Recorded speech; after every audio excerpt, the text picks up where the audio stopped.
안녕하세요. 탁월한 분석으로 급등주를 발굴해드리는 월가 황소입니다.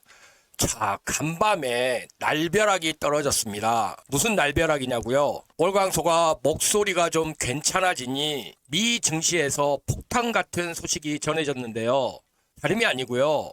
중국의 AI 회사 딥시크가 등장하면서 미국 증시에 엄청난 쇼크가 발생한 겁니다. 엔비디아가요, 하루 만에 시가총액이 5,890억 달러가 날아갔고요. 전체 순위도 3위로 추락을 시켜버린 사건이 발생한 것이죠. 전체적으로 보면은요, 미국 필라델피아 반도체 지수 있죠? 잘 안 보이실 텐데 하루 만에 마이너스 9.15%가 급락을 했습니다. 엄청난 폭락이죠. 나스닥도요, 전체적으로 마이너스 3%가 하락한 날이 어제였습니다. 이렇게 엔비디아가 중국의 AI 회사 딥시크발로 엄청난 쇼크를 겪으면서 하루 만에 시가총액이 880조 원이 날아갔는데요. 이래서 우리 한국 투자가들이 긴 연휴 기간 동안에 현금화 전략을 많이 취하는 것이죠. 어찌됐건 오늘 이와 관련해서 월강소가 딥시크와 관련된 모든 것들을 정리를 해 드릴 테니까요. 우리 시청자님들 단 1초도 방심하지 마시고 영상은 스킵 없이 시청해 주시길 바라겠습니다. 이제 좋아요는 매너죠. 좋아요 클릭도 부탁드리고요. 또한 이와 관련해서 딥시크와 관련된 기업에 우리가 구정 개목 연휴 이후에 어떤 종목을 투자하면 될지 그 부분에 대한 명쾌한 해답도 제시해 드릴 테니까요. 우리 시청자님들 집중, 초집중 해주시길 바라겠습니다. 앞서 말씀드렸다시피 지금 AI 기업 딥시크 때문에요. 나스닥이 3%가 폭락을 했습니다. 미국 증시 자체는요. 한마디로 공포에 떨었다라고 표현할 수 있는데 결국 이 부분을 한마디로 정리를 하자면 중국의 AI 혁명에 미국의 AI가 완벽하게 흔들렸다. 이렇게 평가를 하시면 돼요. 자, 그렇다면 엔비디아는 왜 급락을 했을까요? 일단요, 월가의 투자자들은 AI 관련주와 AI 칩에 대한 거품론 이 부분에 대해서 다시 한번 우려를 제기했다는 거예요. 지금 이 그래프가 엔비디아가 급락한 그 그래프입니다. 이와 관련해서요, 월가의 투자은행 레이먼드 제임스의 반도체 애널리스트 스리니 파주리는 이렇게 말을 했어요. 내가 지금까지 본 것 중에 가장 놀랄만하고 인상 깊은 그런 혁신적인 모델이다. 그는 미국의 하이퍼스케일러, 즉 대형 클라우드 공급업체들이죠. 이 하이퍼스케일러만큼 많은 컴퓨팅에 접근할 수 없었음에도 불구하고 어떻게든 경쟁력이 높아 보이는 모델을 개발하는 데 성공했다. 그러면서 이렇게 말을 합니다. 딥시크는 더 긴급한 상황을 초래할 수도 있다. 얼마만큼 충격적인 내용이었는지 짐작이 가시나요? 지금요, 챗 GPT를 제치고 미국의 앱스토어 1위 앱이 바로 중국 AI 딥시크입니다. 여기 보이시는 이 부분인데요. 지금 딥시크가 앱스토어 순위에서 1위를 기록하고 있는 모습이에요. 도대체 딥시크가 뭐길래 엔비디아를 이렇게까지 추락을 시켰을까요? 자, 딥시크는요, 미국의 AI 업체들이 요구하는 것보다 턱없이 작은 비용인 단 600만 달러 미만의 비용으로, 그리고 기간도요, 단 2달 만에 챗GPT에 버금가는 그런 성능을 가진 인공지능을 개발했다고 주장한 것이 가장 핵심입니다. 이번에 공개된 것은 딥시크 R1이라는 모델인데요. 어디에 비교하냐면 스푸트니크 모먼트라고 평가를 합니다. 이 스푸트니크가 뭐냐면요, 어려울 건 없고요. 1957년 미소 냉전기 때 소련이 미국에 앞서서 인류 최초로 발사한 인공위성 이름이 스푸트니크예요. 이때 미국이 엄청난 충격을 받았었고요. 충격을 넘어서 공포에 휩싸였었는데 이후로 미국은 10년 동안 어마어마한 돈을 우주 개발에 쏟아붓습니다. 결국 루이 암스트롱이 달에 착륙하는 모습까지 성공을 하게 됐지만 어찌됐건 그 단초가 됐던 한 수, 두 수, 세 수 아래로 봤던 소련의 인공위성 개발 능력이 스푸트니크가 발사가 되면서 미국에서 엄청난 충격을 받았는데요. 지금 딥시크 R1이라는 중국의 AI가 현재 글로벌 AI 시장을 주름잡고 있다고 생각을 했던, 경쟁자가 없다고 생각했던 미국 기업들에게 스푸트니크만큼의 엄청난 충격을 줬다는 것이죠. 지금요, 아직 말들이 많습니다. 즉 딥시크가 과연 스푸트니크만큼의 모먼트를 보여줄 수 있을지, 아니면 중국판 아마존이라고 불린 테무처럼 그냥 가성비 좋은 생성형 AI에 불과한 것인지 논란이 참 많은 상태고요. 도대체 딥시크가 무엇이길래 이렇게 난리를 칠까요?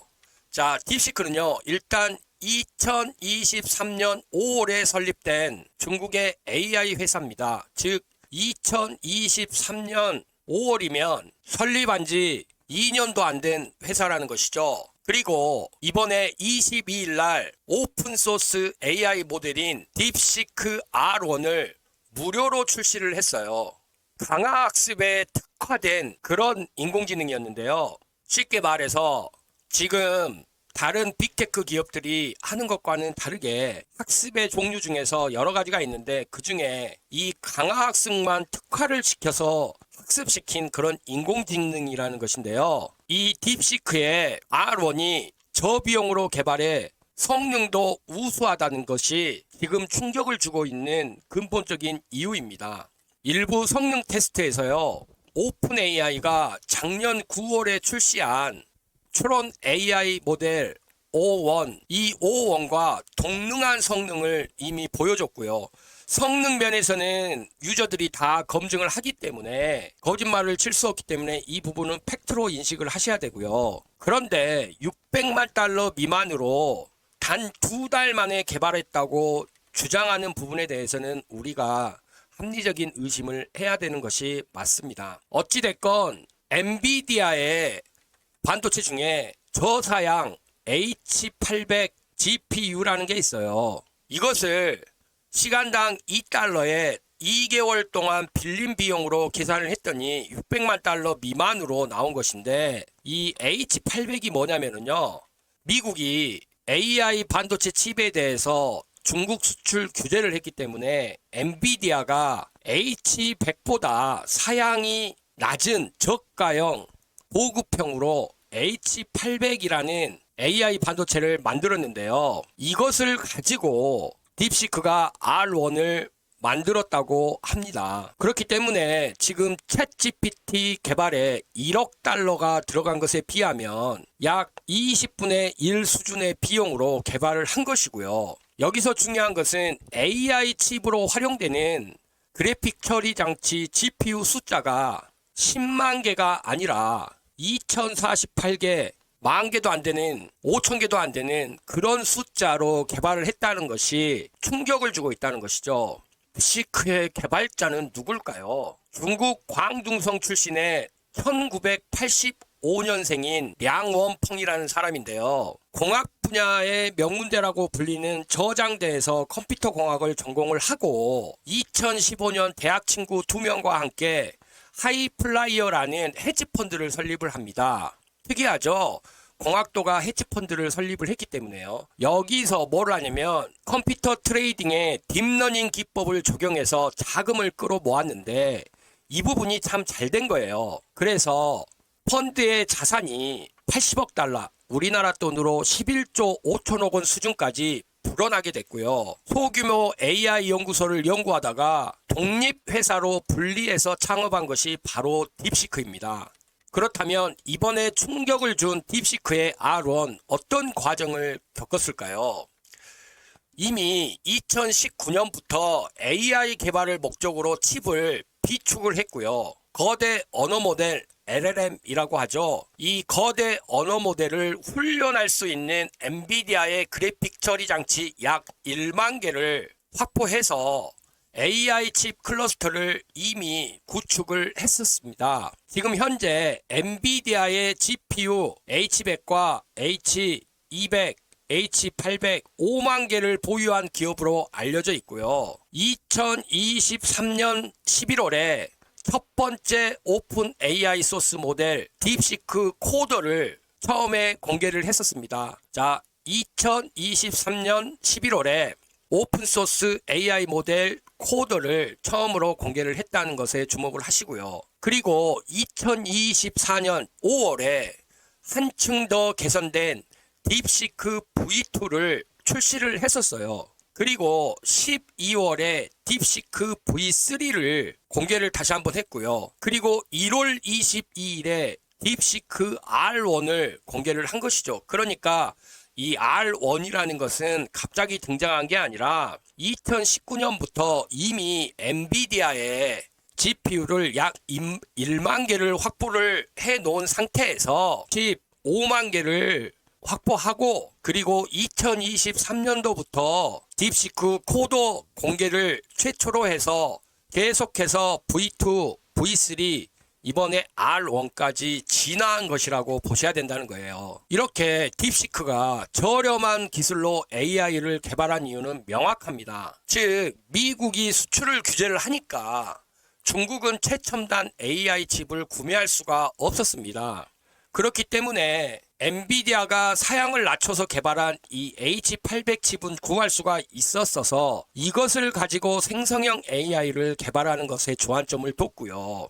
물론 일각에서는 이미 미국이 수출 규제하기 전부터 중국이 상당량을 구매해서 비축을 했고, 또 제3국을 통해 우회해서 구입해서 AI를 개발했다는 주장도 있습니다. 이 부분은 확인할 방법이 별로 없죠.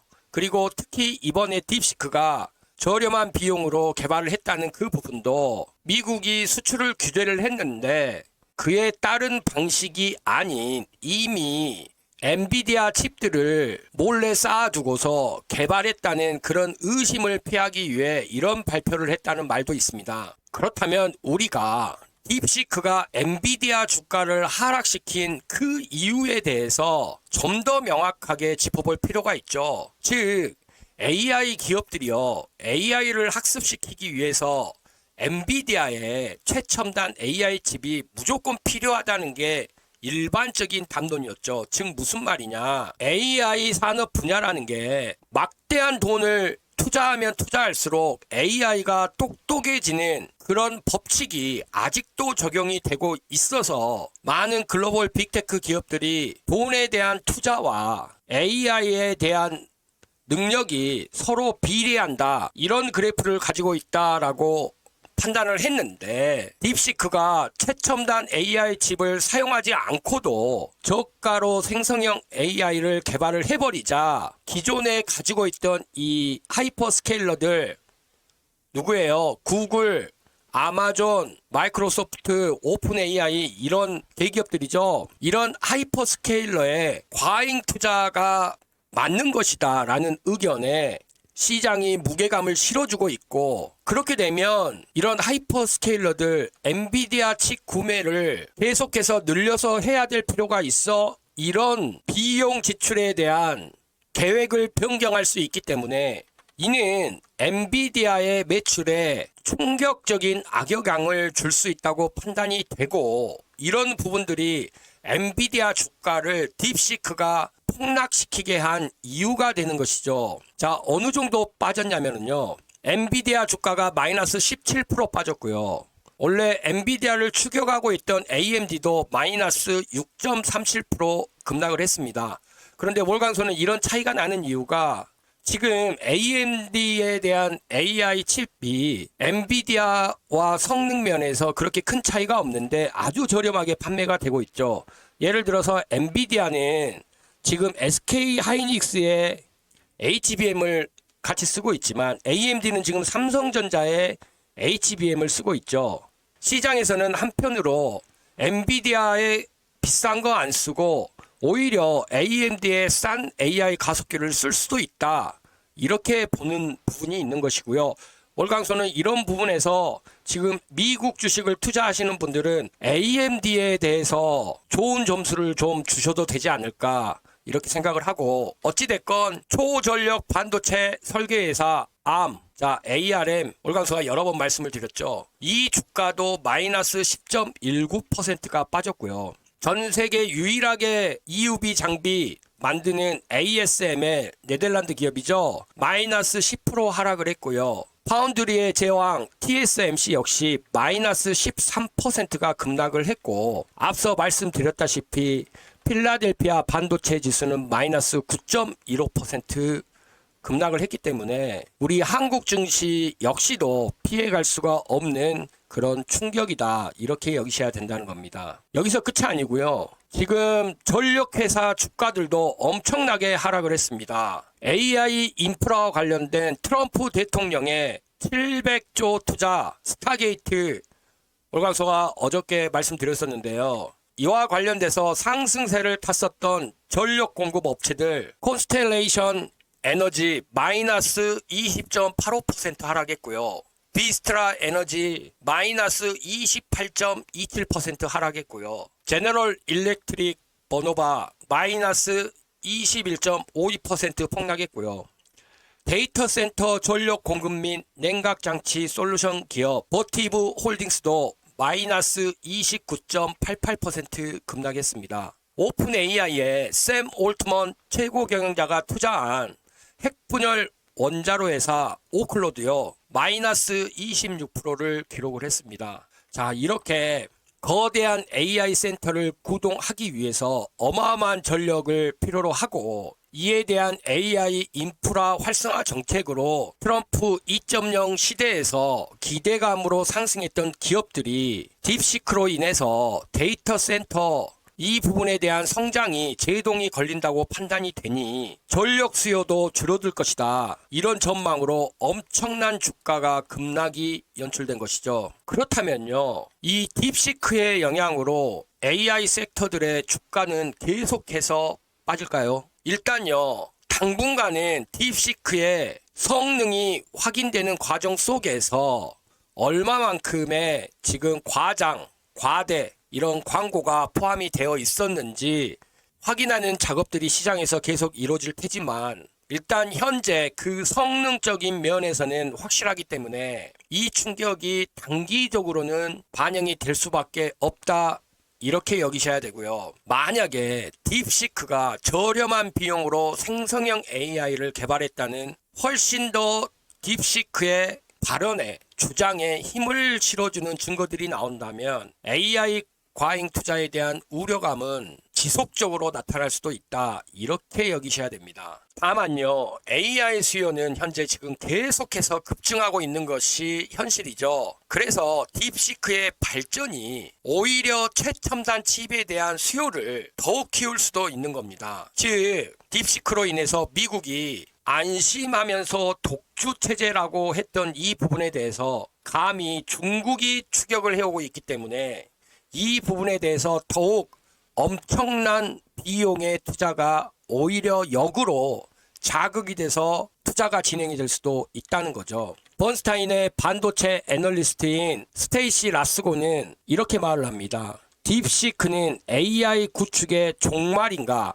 라는 보고서를 쓰면서 결론적으로 종말이 아니다라고 말을 합니다. 즉 딥시크가 AI 학습 비용을 절감할 방법을 찾았을지는 모르겠지만 이미 AI 수요는 계속해서 급증하고 있고, 기술 기업들은 여전히 더 많은 컴퓨팅 성능을 필요로 한다라고 지적을 한 것이죠. 엔비디아도요, 성명서에서 이렇게 말을 합니다. 딥시크는 널리 사용 가능한 모델과 수출 통제 규정을 완전히 준수하는 컴퓨팅을 활용해서 새로운 모델을 생성할 수 있는 방식을 보여줬다, 이렇게 긍정적으로 평가를 하면서도 엔비디아는 자사칩에 대한 지속적인 수요를 딥시크가 오히려 보여준다, AI 추론 작업에 상당한 수의 엔비디아 칩과 고성능 네트워킹이 필요하다, 이렇게 강조를 하죠. 자, 월강소가 여기서 고성능 네트워킹과 관련된 기업으로 AI 인프라라는 영상에서 한 가지 기업을 추천을 드렸었죠.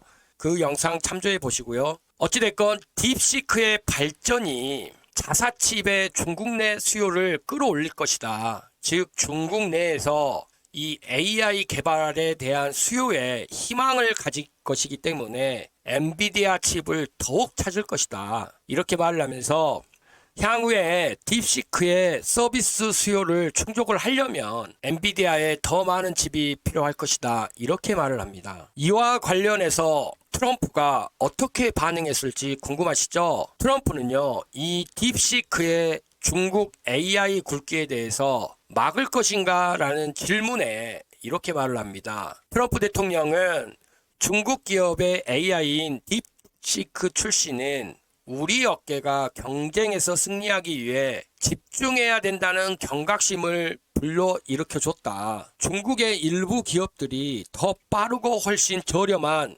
인공지능 방법을 개발하기를 원하고 그렇게 되면 돈을 더 많이 쓸 필요가 없기 때문에 중국의 이러한 행태와 결과물들은 결국 좋은 일이다. 나는 그것이 긍정적인 일이고 자산이라고 본다. 이렇게 말을 했습니다. 만약 이 딥시크의 개발과 관련된 개발 비용들 이런 것들이 사실이라면 나는 긍정적으로 생각한다. 왜냐하면 여러분도 그렇게 할 수 있기 때문이다. 그렇다면 지금같이 막대한 돈을 들이지 않고도 우리는 AI와 관련된 많은 좋은 결과를 얻을 수 있다라고 오히려 두둔하는 입장의 자세를 표명을 했습니다. 역시 트럼프 대통령이죠. 수십억 달러를 지출하는 대신 적은 비용을 지출하게 될 것이고 트럼프 행정부 아래에서 같은 솔루션을 찾길 바란다라면서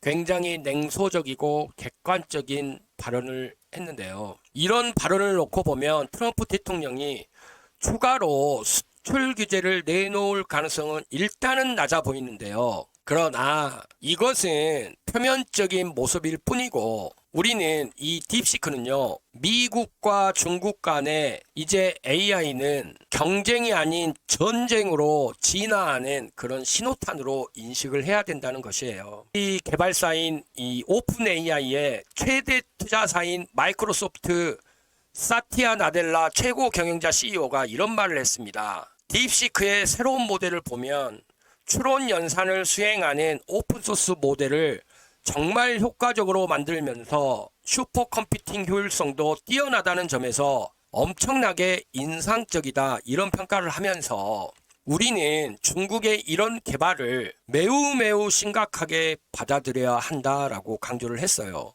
오픈 AI의 샘 올트먼 CEO도 대놓고 말은 안 했습니다. 딥시크에 대해서 콕 집어서 지정을 안 했죠. 그렇지만 이런 말을 했습니다. 혁명은 만들어질 수도 멈출 수도 없다.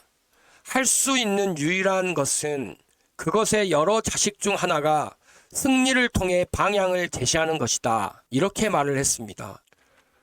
사실요, 지금 딥시크에 대해서 충격을 받았지만 딥시크와 비슷한 사례는 계속해서 진행 중이었습니다. 그 저명한 AI 연구자인 리카이프 전 구글 차이나 사장은요, 자신이 설립한 스타트업 영일에서 AI의 거대 언어 모델을 훈련하는데 나는 300만 달러밖에 들이지 않았다고 작년 11월 달에 밝혔어요. 또 틱톡의 모의사인 바이트댄스도요, 지난 22일 자사의 AI 모델이 주요 벤치마크 테스트에서 오픈 AI의 0.1을 능가하는 성능을 보인다고 발표도 했었습니다. 즉 이런 부분들이 딥시크뿐만이 아니라 이미 여러 군데서 징조들이 나왔었고요. 이런 부분에 대해서 월가의 시장 전략가 폴 롤테는 이렇게 말을 했습니다. 지금이 스푸트니크 같은 순간인지 아닌지는 모르겠지만 우리가 이 업계에서 유일한 주자가 아니라는 것을 확실히 일깨워주는 신호다. 이렇게 말을 하면서 많은 투자자가 AI 기업을 다른 방식으로 바라봐야 한다. 미국이 시장을 독점했다고 생각해 관련 주식들을 매우 높게 평가하는 것은 큰 실수다라고 지적을 한 것이죠. 전 세계의 또 한 명의 인싸인 머스크, 앨런 머스크는 이렇게 말을 했습니다. H800으로 딥시크가 진짜 그런 AI를 개발했어? 진짜야? 이런 말을 했는데요. 무슨 말이냐? 머스크 CEO는요, 최근 CNBC 인터뷰 영상에서 딥시크가 엔비디아의 비싼 최신 칩 H100을 이미 대량으로 보유하고 있었다. 그렇기 때문에 얘들이 지금 600만 달러 미만으로 만들었다는 것은 말도 되지 않는다. 무슨 말이냐? H100이요. 한참 비쌀 때는 하나에 6천만 원까지 했었어요. 이것은 머스크의 합리적인 의심으로 볼 수도 있는데요. 자, 딥시크가 약 5만 개의 엔비디아 H100을 갖고 있는데 그들은 이미 미국의 수출 통제 때문에 자신들이 이 5만 개의 H100으로 딥시크 R1을 개발했다고 말을 할 수가 없다.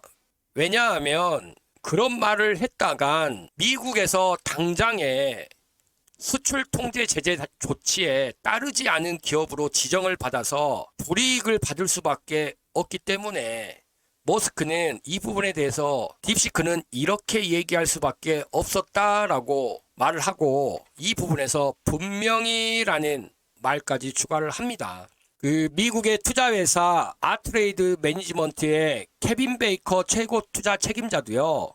딥시크가 개발 비용으로 밝힌 600만 달러에는 아키텍처, 알고리즘, 데이터에 대한 이전의 연구와 실험에 관련된 비용들은 포함되어 있지 않다라고 말을 합니다. 딥시크는 분명히 H800보다 더 많은 고성능 AI 반도체들을 활용해서 작동이 되고 있다라고 말을 했습니다. 엔비디아의 전체 매출 중 약 20%가 싱가포르를 통해 이루어지는데 엔비디아의 GPU 중 20%는 싱가포르에서 머물러 있지 않고 싱가포르를 통해 중국으로 갔을 가능성이 높다라고 말을 하죠. 즉 엔비디아의 첨단 칩이 중국 AI 기업에 들어갔을 가능성을 제기를 합니다. 그런데요, 앱스토어 1위였던 이 딥시크 지금 엄청난 해킹을 당하고 있다고 합니다. 그래서 현재 신규 가입이 중단이 돼서 현재 발생되고 있는 노이즈, 이 노이즈를 활용한 노이즈 마케팅에 대한 혜택을 현재로서는 유저 수 중대로 활용은 하고 있지 못한 상태인데요. 결국에 우리는 이 딥시크라는 기업이 준 이 충격이 세계 최초의 인공위성이었던 스푸트니크 1호가 줬던 미국에게의 충격, 이와 유사한 상황이다라고 얘기를 해줄 수가 있고요. 과거의 사례를 보면 이 스푸트니크 1호의 사례 이후에 미국은 기존보다 10배가 넘는 우주산업에 투자를 함으로써 소련의 우주산업을 완벽하게 짓밟아 버리는 모습을 보여줬죠. 월강소는 이 부분이 오히려 중국의 AI 산업 개발에 더 엄청난 촉매제 역할이 될 것으로 판단을 합니다. 실리콘밸리의 유명 벤처 캐피털인 안데르센 호로위츠를 이끄는 마크 앤드리스는 과거 소련이 우주 경쟁에서 미국에 충격을 줘 미국의 국가적 역량을 직결시켰듯 딥시크가 미국의 AI 역량을 더욱 끌어모으게 할 것이라고 언급을 했고요. 월가의 시장 전략가 폴 롤테도 지금이 스푸트니크 같은 순간인지는 모르겠지만 미국이 업계에서 유일한 주자가 아니라는 것을 확실히 일깨워 줬다. 우리는 지금의 AI 산업을 리드해 가고 있는 이 빅테크 기업들에 대해서 다른 방식으로 좀 바라봐야 된다. 훨씬 더 객관적인 그리고 냉혹한 시선으로 평가를 한번 해봐야 된다. 이런 말이겠죠. 지금 현재 트럼프 대통령이 바이든 대통령의 중국 통제 정책이 실패를 했다라고 하면서 바이든의 행정명령을 폐지를 했었는데요. 트럼프 행정부의 AI 가상화폐 정책을 총괄하는 데이비드 섹스는 이런 말을 했습니다. 바이든 행정부는 중국이 AI 산업 발전에 필요한 기술이나 첨단 반도체, 첨단 장비들을 구하지 못하도록 이들 품목 수출을 통제를 했는데 이럼에도 불구하고 딥시크의 AI가 충격을 줬기 때문에 이런 딥시크의 급부상은 트럼프 행정부에도 바이든 행정부와 마찬가지로 중국에 대한 AI 산업에 대한 강력한 제재의 그런 기조로 변화할 수 있다라고 말을 합니다. 즉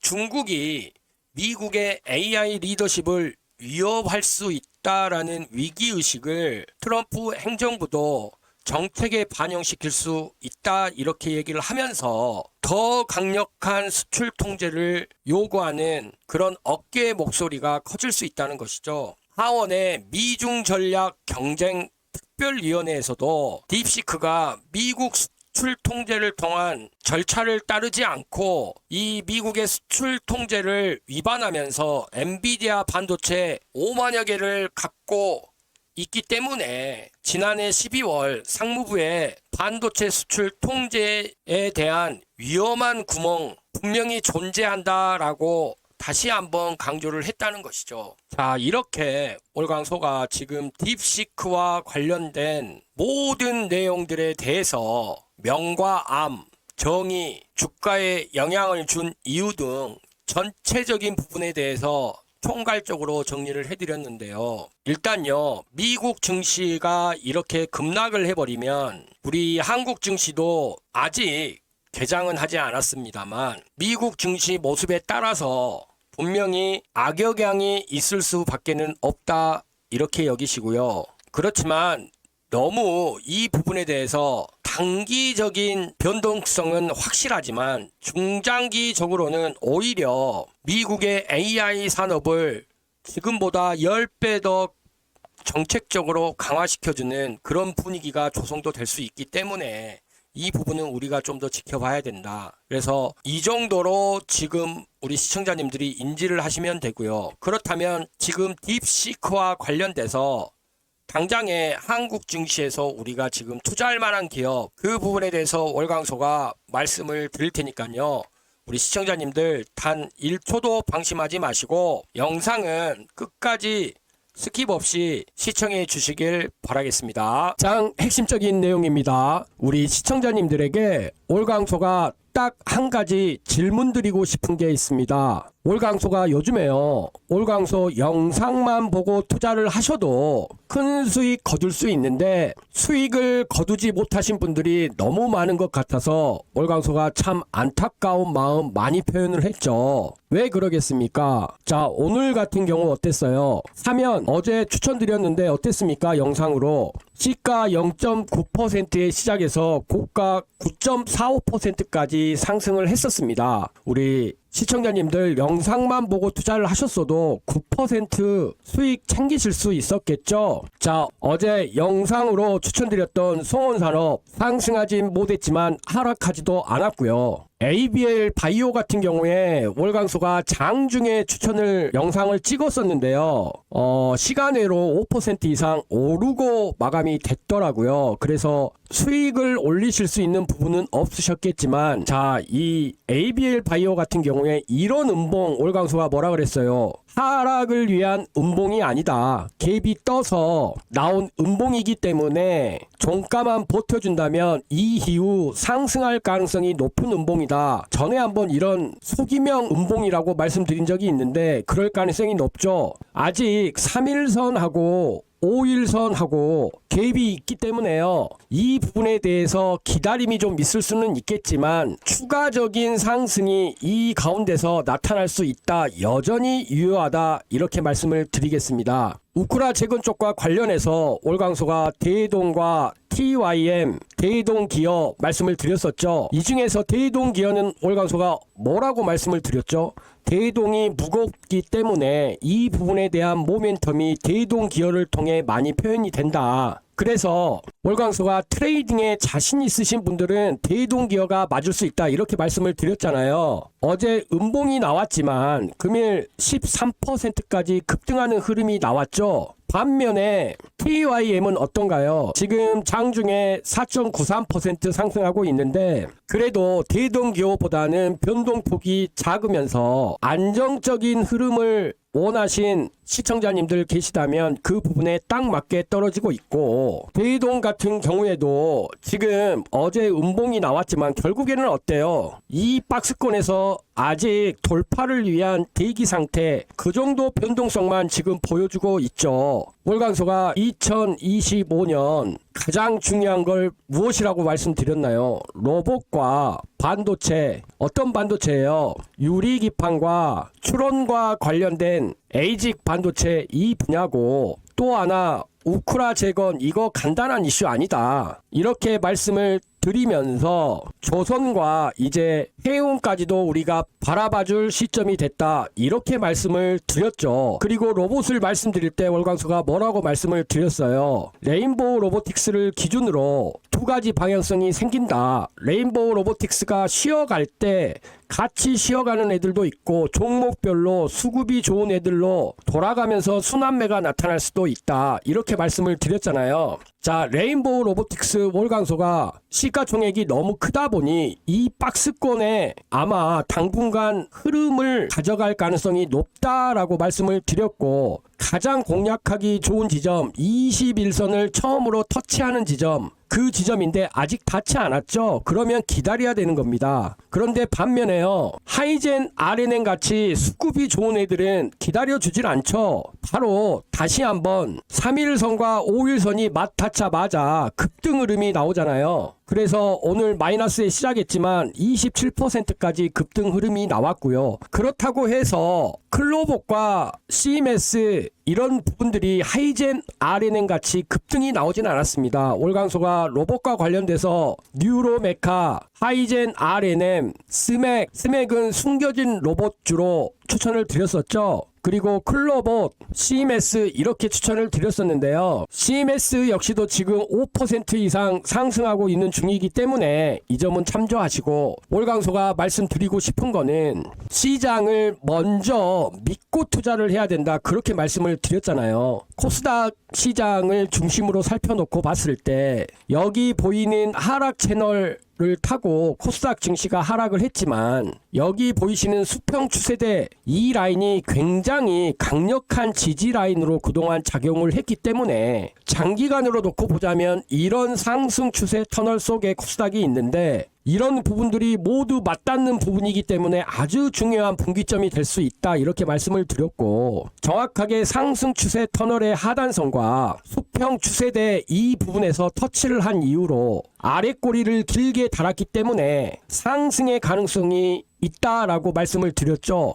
그리고 또 하나 패턴으로 뭘 말씀드렸어요? 음봉이 이렇게 9개 연속 나오면 최소한 월봉 기준으로 양봉이 3개 정도는 대부분 나온다. 그럴 확률이 아주 높다. 물론 이런 부분들은요, 전부 확률적인 부분이지 공식은 아닙니다. 주식시장은 세상의 모든 일들을 다 반영을 하는 곳이기 때문에 정해진 건 없죠. 그렇지만 확률적으로 그랬다는 얘기고, 그렇기 때문에요, 금일도 월광소도 개인적으로 놀라고 있지만 대목을 앞두고서 우리 한국 증시가 지수가 빠지지 않고 조금씩이라도 우상향하면서 종목들이 강세를 보이는, 조정이 나오더라도 견조한 흐름, 이런 모습을 보이는 것에 아주 긍정의 흐름을 느끼고 있고요. 자, 이런 부분들이 외국인이 매수를 했다가 매도를 했다가, 개인들도 매수를 했다가 매도를 했다가 반복을 하고 있지만, 결과론적으로는 상승하고 익절하고 이 자금이 다른 데로 들어가서 다시 상승하고 익절하고, 이런 선순환의 과정으로 점점 진행이 되고 있다. 즉 돈의 흐름이 돈맥 경화가 아닌 돈맥 정상화가 진행이 되고 있다. 이런 흐름으로 우리가 현재 증시를 바라봐 줘야 된다는 것이죠. 특히 월광소가 어제 뭐라고 말씀드렸어요?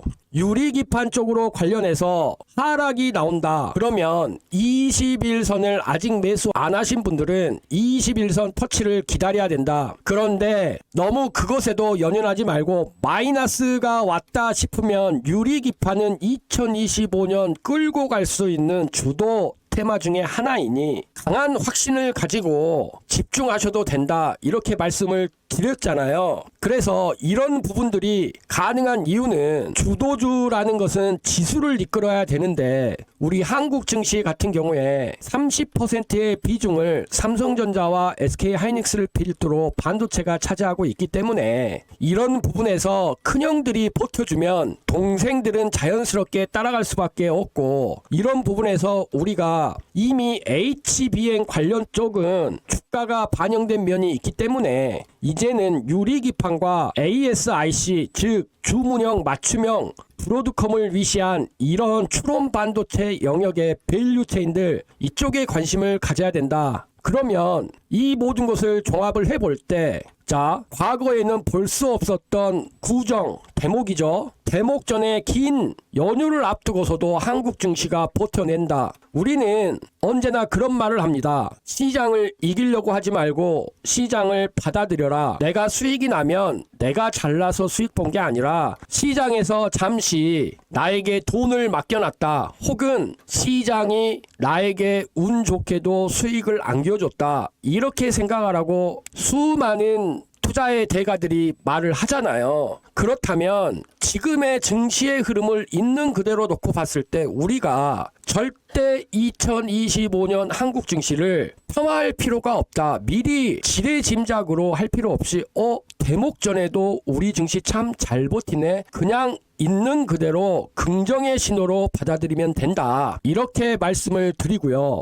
그런데 아무리 월강소가 이렇게 전날 영상으로 사명 같은 종목 추천을 드려도 고점에서 사서 저점에서 팔고 고점에서 사서 저점에서 파시는 분들이 계시면 월강소가 어떻게 도와드릴 수가 없습니다. 이런 분들은 어떻게 하셔야 돼요? 자, 월강소가 지금 100% 무료인, 여기 보이시죠? 100% 무료인 텔레그램 방을 운영 중에 있습니다. 보시다시피 이모티콘도 눌러지고요. 스크롤도 되고 뭐 이러는데, 중요한 것은요, 월강소가 이렇게 우리 시청자님들이 편한 수익을 올릴 수 있는 편한 길을 만들어 놨다는 거예요. 100% 무료로 운영이 되고 있고요. 자, 이런 상황에서 입장 신청 안 하면 누구만 손해겠습니까? 물론 월강소는 우리 시청자님들 월가항소의 영상만 보고 투자를 하셔도 수익이 날 수 있게끔 월강소가 1주에서 2주 스윙하면 수익을 낼 수 있게끔 그런 종목들 정말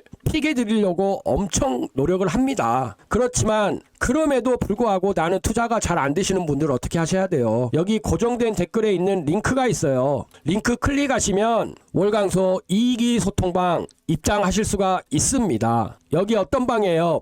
100% 무료로 운영되는 급등주 방이죠. 월강소가 여기서 뭘 해드리고 있습니까? 장중에 매수, 매도, 알람 사인 보내드리고 있잖아요. 자, 소통방에 못 들어오신다고 하소연하시는 분들이 있는데 대기 인원이 최근 들어서 다시 또 엄청나게 늘었습니다. 왜 저희가 선별적으로 받을 수밖에 없냐면 지금 수급에 너무 영향을 주기 때문이에요. 월강소가 신호만 드리면 뭐 바로 쏴버리시니까 이게 시장 가격에 굉장히 영향을 미쳐서요. 저희가 지금 순차적으로 받고 있습니다. 그런데 분명한 것은 여기 들어오시면 주식 투자, 원금 회복뿐만이 아니라 주식 투자의 신세계를 맛보실 수 있고요. 그저 월강소 영상만 보시고 월강소가 추천한 날짜, 그 영상이 만들어진 날짜, 그 이후에 주가 흐름 면밀히 비교해 보시면 아실 수가 있을 것이고요. 물론 월강소도 100% 맞출 수는 없습니다. 그렇지만 보시면 아시겠지만 최소 90% 이상,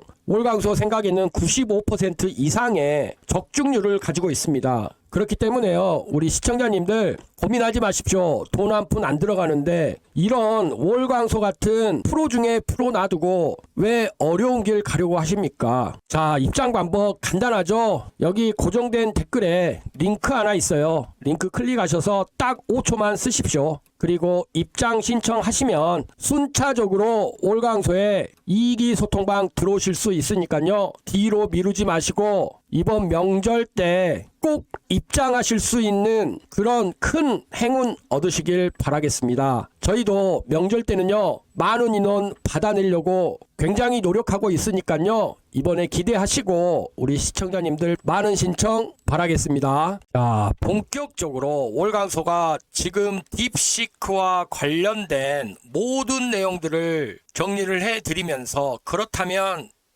이 딥시크에 대한 메가 이슈를 활용해서 투자하는 그런 투자할 기업 말씀을 드릴 텐데요. 그러니 우리 시청자님들 집중, 초집중 해주시길 바라겠습니다. 자, 뜸들이지 않고 바로 말씀드릴게요.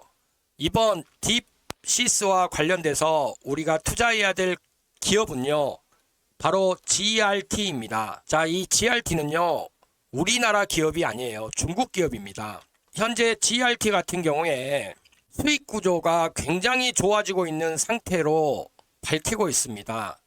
전년 대비 매출액이 9.9%, 영업이익이 87.81% 증가했고, 당기순이익도 91% 증가했다고 작년 9월에 발표를 했고요. 이 GRT는 2016년에 코스닥에 상장된 중국 기업이고요. 필름이나 광학 보호 필름 이런 부분들을 중점적으로 개발하고 제조하고 판매하는, 그리고 홍콩에 소재지를 두고 있는 그런 기업입니다.